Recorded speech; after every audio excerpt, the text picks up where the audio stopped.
Olá pessoal, hoje a gente vai dar continuidade aos nossos estudos sobre a evolução biológica que a gente começou a estudar no capítulo 5. Nossa aula hoje vai ser baseada no tema 4, que é sobre especiação, tá? O que seria especiação? Gente, especiação nada mais é do que o processo de criação ou de surgimento de novas espécies. Lembrando que a vida não surgiu do jeito que a gente conhece hoje. Acredita-se que a vida surgiu a partir de um único ser vivo, que na época era unicelular, que começou a se evoluir e por algum motivo passou a evoluir de maneiras diferentes. Assim surgindo diferentes espécies e assim surgindo o mundo que a gente conhece, o mundo como é hoje, ok? Lá na página 118, a gente pode ver que para que aconteça a especiação, é preciso algumas condições. Vamos ver cada uma delas. Primeiro é necessário uma variabilidade. O que seria uma variabilidade? Variabilidade, gente, é quando existem pequenas diferenças entre seres de uma mesma espécie. Não vamos muito longe não, vamos imaginar os seres humanos. Os seres humanos são exatamente iguais uns aos outros? Não, né? Existe diferença na altura, na cor dos olhos, na cor do cabelo, na cor da pele. O nome disso é variabilidade, ok? Uma outra maneira para ficar mais fácil. Imagine se os filhos fossem exatamente a cópia dos pais. Não é o que acontece, não é? Isso se deve à variabilidade, ok? Porque se fosse, seriam todos como se fossem clones um dos outros, né? Os seres humanos seriam cópias um dos outros. Uma outra condição para que haja a especiação é o que a gente chama de seleção artificial, que a gente também já viu em aulas anteriores. O que seria a seleção natural? Explicando para quem não entendeu até agora e de uma forma simples, a seleção natural é como se fosse uma escolha que a natureza faz em quem vai sobreviver e quem vai morrer, tá? É uma seleção que acontece de acordo com as características individuais de cada um da espécie. Lembrando que, como diz o primeiro ponto lá, a variabilidade, mesmo os indivíduos de uma mesma espécie possuem características diferentes, tá?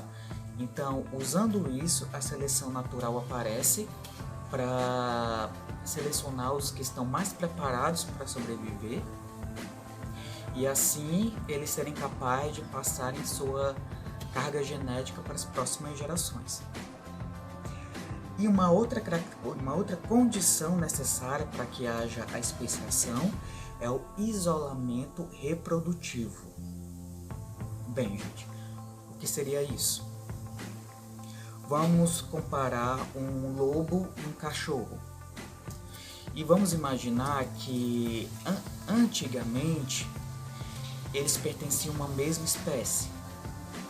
Naquela época, caso um casal se acasalasse, eles poderiam ter filhotes.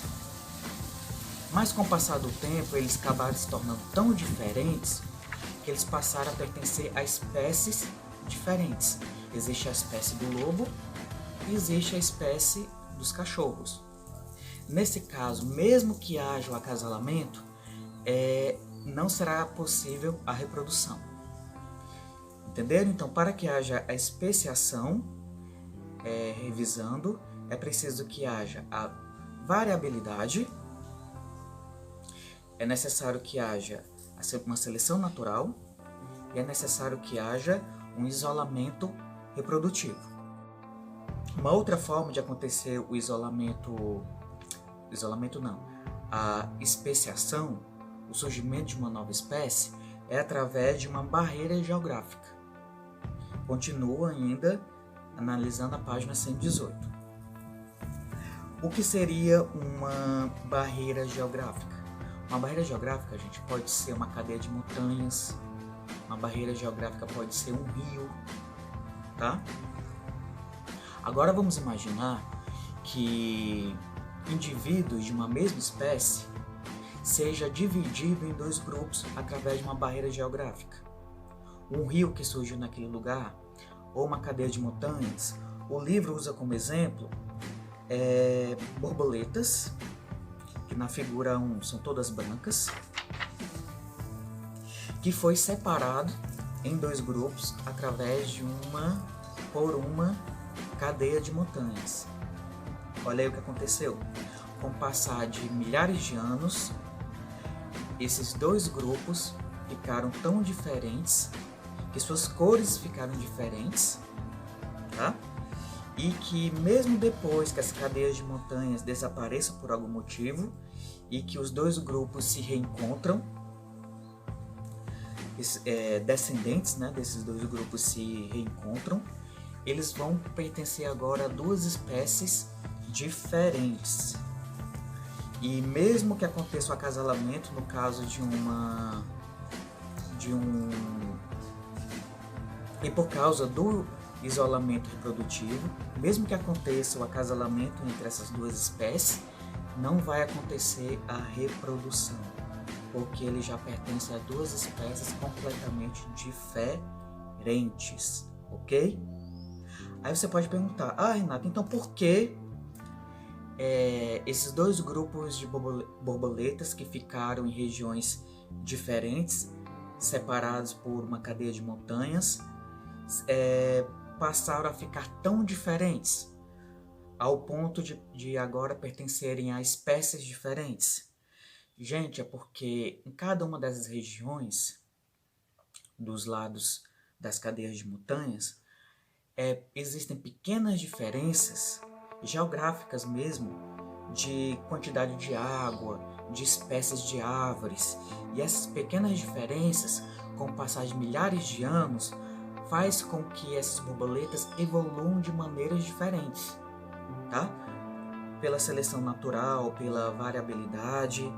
E assim, com o passar de muito tempo, elas se tornam tão diferentes que passam a pertencer a espécies diferentes. Em seguida, gente, na página 119, a gente vê uma árvore filogenética, tá? Gente, árvore filogenética pode lembrar aquela árvore genética que a gente pode fazer da nossa família para saber as relações entre primos, bisavós, avós.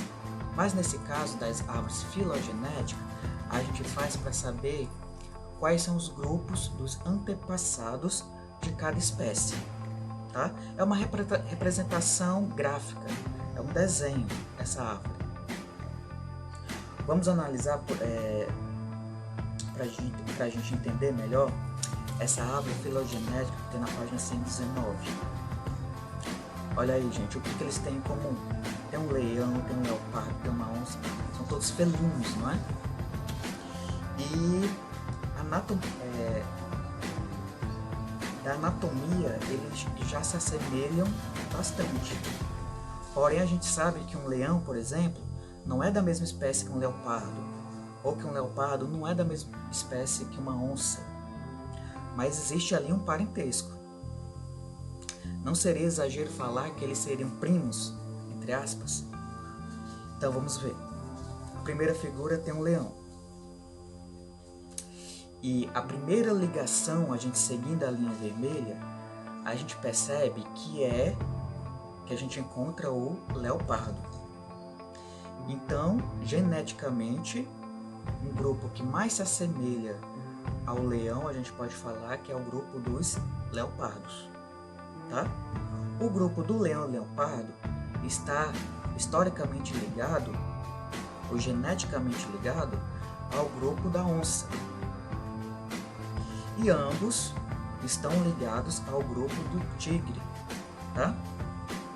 Então, nesse caso, podemos dizer o quê? Que o grupo que mais se assemelha geneticamente ao leão pode ser o leopardo. E os animais que estão mais distantes nessa evolução genética dos leões de acordo com essa árvore filogenética, a gente pode falar que é o gato maracajá ou a jaguatirica, ok? É apenas seguir esse diagrama, esse desenho, seguir essas linhas vermelhas, que a gente percebe quais são os grupos mais próximos, que se separaram evolutivamente mais recentemente, e grupos que se separaram evolutivamente mais no passado. Ok? Pronto. Gente, lá no tema 5, só para finalizar, temos falando sobre a conservação da biodiversidade. Então, quero que vocês deem uma lida nesse texto, é a página 120, 121, que fala sobre a biodiversidade, fala sobre a importância da biodiversidade. Para quem não sabe o que é biodiversidade, é a variedade de vida que existe em nosso planeta, que cabe muito bem com o que a gente está estudando, que é sobre as diferentes espécies. E fala também sobre as unidades de conservação, né? Que são territórios que obrigatoriamente o ser humano tem que conservar, tá ok? Para passar para as próximas gerações. Então pronto, pessoal. Pois bem, essa foi a nossa aula de hoje. Espero que vocês tenham compreendido.